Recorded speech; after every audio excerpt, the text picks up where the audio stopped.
let it hang, hang.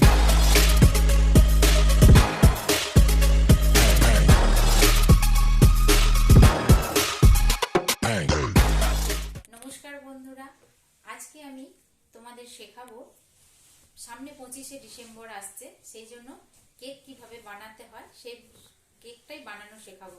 তবে এই কেকটা কিন্তু একদম যে বেকারিতে তৈরি হয় সেই টাইপের টেস্ট আসবে এবং সেই টাইপেরই তৈরি হবে। চলো তাহলে কেকে কি কি লাগছে দেখে নেওয়া যাক। আমি ক্রিসমাসের কেক বানানোর জন্য আমার কি কি লাগছে আমি সেটা দেখাচ্ছি। টুটি ফুটি লাগছে, কাজু লাগছে, কিশমিশ লাগছে, আমি 1 ইঞ্চি আদা নিয়েছি, আর নিয়েছি এলাচ, লবঙ্গ আর দারচিনি, 2টো অরেঞ্জ নিয়েছি, ভ্যানিলা এসেন্স নিয়েছি, একটা আমি রাম নিয়েছি, এটা অ্যালকোহল, ময়দা লাগছে, চিনি লাগছে, এটা লাগছে খাওয়ার সোডা, বেকিং সোডা আর একটা বেকিং পাউডার। আমার আর লাগছে ডিম, লাগছে সাদা মাখন, হোয়াইট বাটার, আর লাগছে আমার দুধ। আমি এই 2টো অরেঞ্জকে এটা আমি জুস বানিয়ে নেব। 2টো অরেঞ্জ ছাড়িয়ে আমি জুস বানিয়ে নিয়েছি। দেখো এটা আমি এইভাবে নিংড়ে নিয়েছি এবং একটা ছাঁকনির মাধ্যমে আমি চা ছাঁকনি দিয়ে এর যে পাল্পটা পুরো আমি বার করে ফেলে দিয়েছি। কোনো পাল্প নেই, এটা শুধু জুস। এইভাবেই করতে হবে, না হলে কিন্তু পাল্পটা কেকের মধ্যে মুখে পড়লে খেতে বাজে লাগবে, তেতো লাগবে। সেই কারণে আমি এই চা ছাঁকনির মাধ্যমে এটা ছেঁকে নিয়ে জুসটা বার করে নিয়েছি। আমি এবারে চলে যাব একটা বাটির মধ্যে, আমি এই জুসটা ঢেলে দিলাম। আমি এই জুসের মধ্যে টুটি ফুটি ভিজিয়ে দিচ্ছি। এর মধ্যে আমার কাছে বিশেষ ফ্রুটস নেই, সেই জন্য আমি এটাই দিয়েই করছি, কিন্তু যারা বেশি ফ্রুটস দিয়ে করবে তারা কিন্তু এর মধ্যে আমন্ড মেশাতে পারো, খেজুর মেশাতে পারো। আমি এই বাটির 1 বাটি ছিল, আমি অর্ধেকটা টুটি ফুটি আমি এর মধ্যে দিয়ে দিলাম। এবারে দিয়ে দেব যে কাজুটা নিয়েছিলাম, সেটার কিছুটা অংশ আমি গোটা রেখে দিয়েছি, কিছুটা আমি ভেঙে নিয়েছি, সেই কাজুটাও আমি এর মধ্যে দিয়ে দিচ্ছি।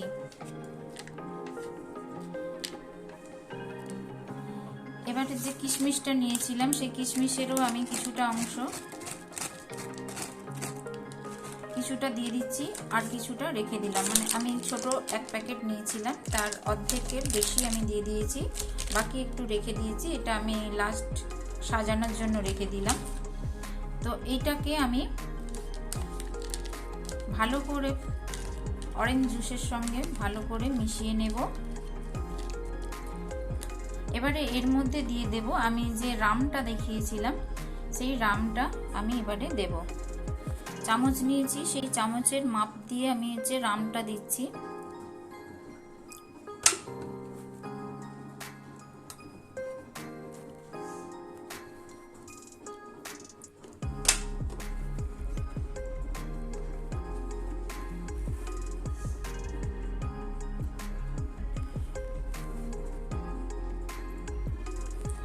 আমি 3 চামচ এখানে রাম নিলাম। এবারে এইগুলোকে সব একসঙ্গে ভালো করে আমি মিশিয়ে এটা আমি ভিজিয়ে রেখে দেব সারা রাত্রির।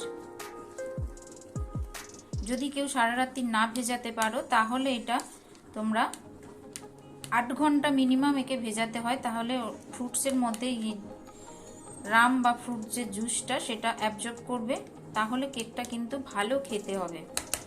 তো আমি এটা সারা রাত্রি ভিজিয়ে রাখছি। তারপরে আমি আসি কেক বানানোর প্রসেসে। এটাকে এবারে আমি একটা ঢাকনা দিয়ে দিলাম, দিয়ে আমি সারা রাত্রি রেখে দেব। এটা কিন্তু কোনো ফ্রিজে আমি ঢোকাচ্ছি না, এটা রেফ্রিজারেটরে ঢোকাবে না, তাহলে ঠান্ডা থাকলে কিন্তু অ্যাবজর্ব করতে অসুবিধা হবে। সেই কারণে আমি এটা বাইরেই আমি রেখে দেব। কেক বানানোর জন্য প্রথমে কিন্তু মাপটা খুব প্রয়োজন। তো আমি এখানে এই একটা কাপ নিয়ে নিয়েছি, কাপের মাপটা এরকম সাইজের একটা কাপ নিয়েছি। সেই কাপের মধ্যে আমি এই কাপের 1.5 কাপ নিয়ে ময়দা নেব, সেই কারণে আমি এতে চিনি দেব।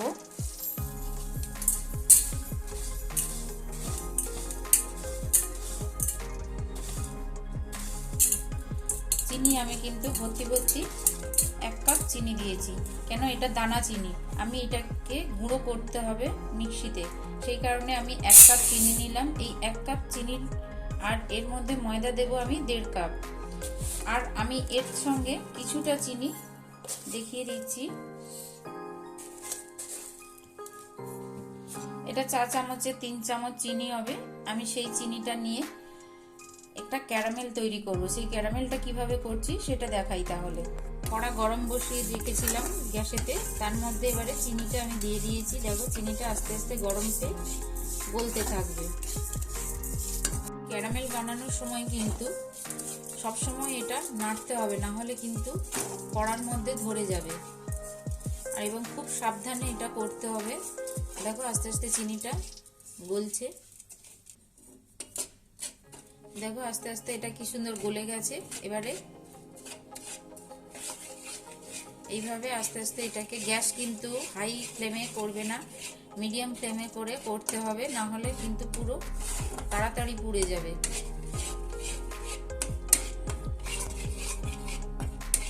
দেখো পুরো চিনিটা গলে গেল।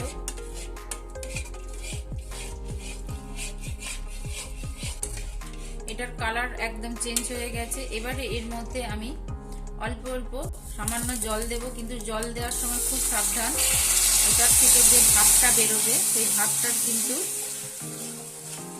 ভাপটা লাগলেই কিন্তু স্কিন পুরো ঝলসে যাবে, সেই জন্য খুব সাবধানে এটা করতে হবে।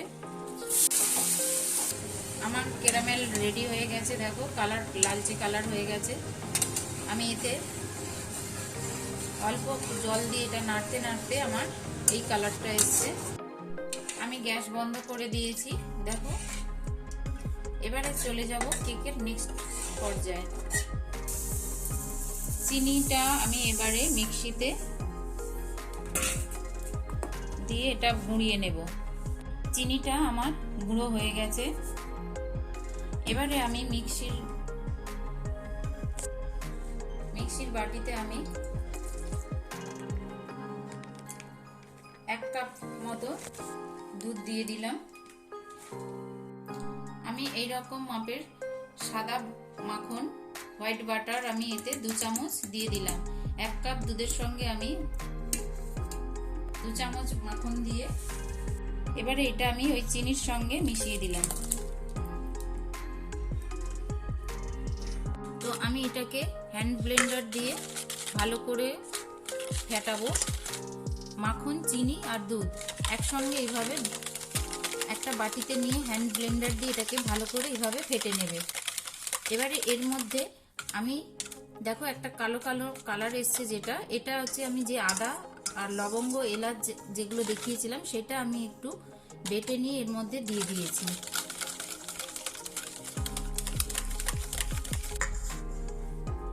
এবারে এর মধ্যে আমি দেব ডিম।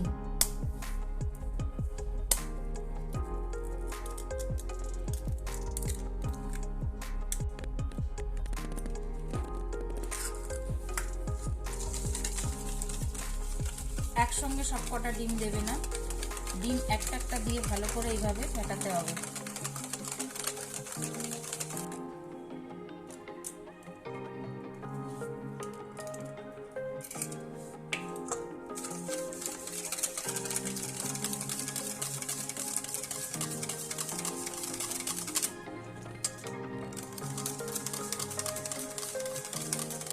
এবারে এর মধ্যে যে ক্যারামেলটা বানিয়েছিলাম সেটা এবারে আমি এর মধ্যে মিশিয়ে দিচ্ছি। ক্যারামেলটা দিয়ে এটাকে ভালো করে হ্যান্ড ব্লেন্ডার দিয়ে এটাকে ব্লেন্ড করে নিতে হবে। আমি এর মধ্যে 2টো ডিম দিলাম, আমার 3টে ডিম লাগলো না।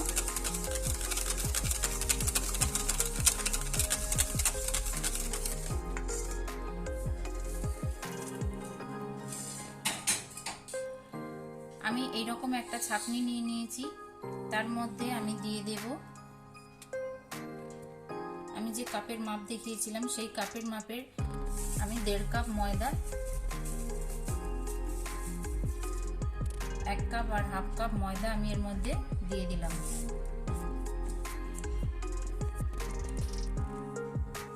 ময়দার সঙ্গে আমি দিয়ে দিচ্ছি বেকিং সোডা, দিয়ে দিচ্ছি বেকিং পাউডার। এবারে এইগুলোকে আমি ভালো করে মিশিয়ে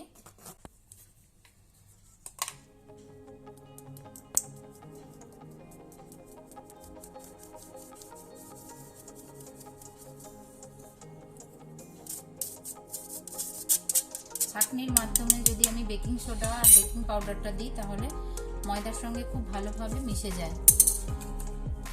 এবারে এই ময়দাটাকে আমি এবারে ভালো করে ব্লেন্ড করতে থাকবো।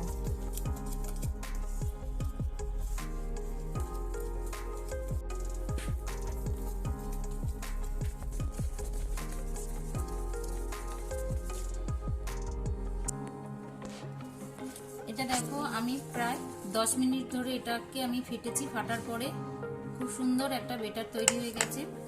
এবারে এর মধ্যে আমি দিয়ে দেব ভ্যানিলা এসেন্স, 1 চামচ আমি ভ্যানিলা এসেন্স দিলাম। কেকের বেটারটা যত ফাটবে ততই কিন্তু কেকটা ফ্ল্যাপি হবে, খুব সুন্দর ফুলবে এবং ফাঁপা হবে।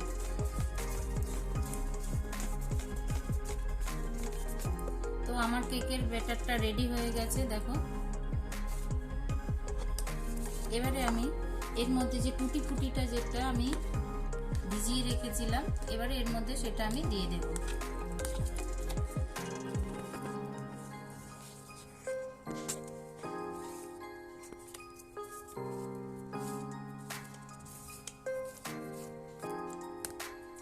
আমি একটা যেটাতে কেক বানাবো সেই বাটিটা নিয়ে নিয়েছি, যার কাছে যেরকম বাটি আছে সে সেই রকম নেবে।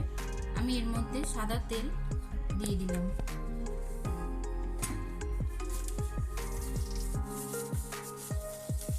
আমার কাছে এই মুহূর্তে বাটার পেপারটা শেষ হয়ে গেছে, সেই কারণে আমি একটু বেশি তেল দিলাম। চারিদিকে এইভাবে তেলটা মাখিয়ে নিতে হবে। বাটার পেপার দিলেও সেম, তেলটা মাখিয়ে নিয়ে তার উপরে বাটার পেপারটা বসাতে হয়। তো আমার কাছে এই মুহূর্তে নেই, সেই কারণে আমি ভালো করে তেল মাখিয়ে নিচ্ছি এর, যাতে কেকটা উঠতে সুবিধা হয়।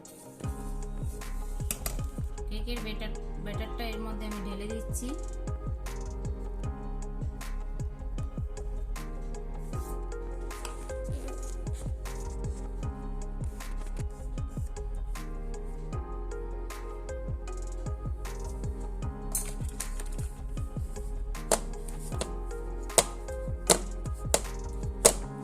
এটা যাতে না বাবেল থাকে ভেতরে, তার জন্য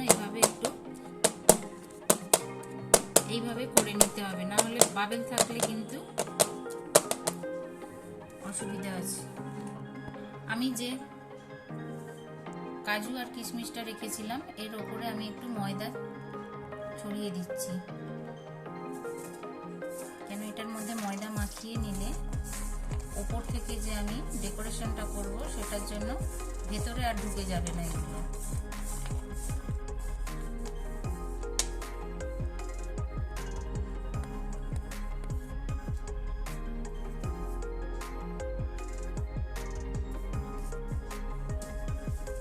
আমি মাইক্রো ওভেনের মধ্যে এটা আমি ঢুকিয়ে দিলাম।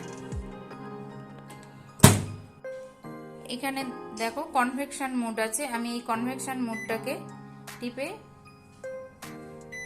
130-এ আমি রাখলাম। রেখে এটাকে আমি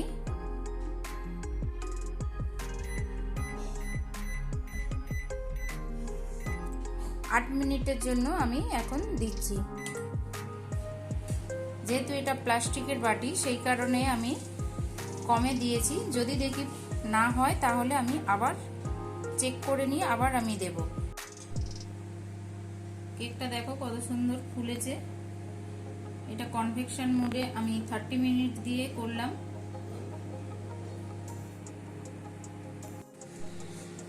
দেখো কেকটা আমার পুরো চারিদিক থেকে ছেড়ে গেছে। আমি এটা ঢুকিয়ে একটা কাঠি নিয়েছি টুথপিক, সেটা ঢুকিয়ে আমি মিডিলে দেখব। দেখো ছেড়ে যাচ্ছে, তার মানে আমার কেক রেডি হয়ে গেছে। দেখো একদম আটকাচ্ছে না। তো বন্ধুরা আমার কেক রেডি। আমি কেকটা কাটছি, দেখো খুব স্মুথলি কেটে যাচ্ছে। যারা এখনো পর্যন্ত আমার চ্যানেলটাকে সাবস্ক্রাইব করোনি সাবস্ক্রাইব করো। টাটা বন্ধুরা।